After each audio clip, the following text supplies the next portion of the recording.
Okay, let's go.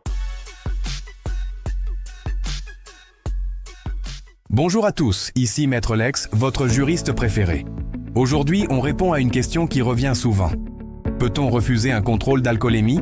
Certains pensent « Si je ne veux pas souffler, je peux dire non, non ?» Eh bien, ce n'est pas si simple. On entend souvent « Je n'ai rien bu, pourquoi souffler dans l'éthylotest ?» ou « Je ne veux pas passer le test, c'est mon droit ». Oui, mais attention, le refus n'est jamais anodin.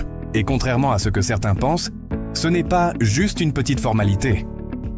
Selon le Code de la route, articles L234.1 et L234.2 du Code de la route, refuser un contrôle d'alcoolémie est considéré comme une infraction grave. Concrètement, amende pouvant aller jusqu'à 4 500 €, peine de prison pouvant aller jusqu'à 2 ans, suspension ou annulation du permis et possibilité de confiscation du véhicule. Même si vous n'avez rien bu, refuser le test est traité comme un délit. Et ce n'est pas tout. En cas d'accident, votre assurance peut refuser de vous couvrir.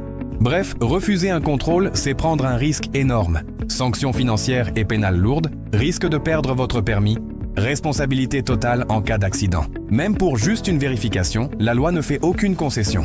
Alors on résume, refuser un contrôle d'alcoolémie, infraction grave.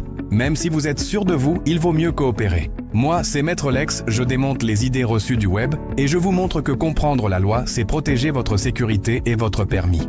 Abonnez-vous à la chaîne, c'est bon à savoir pour comprendre vos droits simplement et éviter les mauvaises surprises.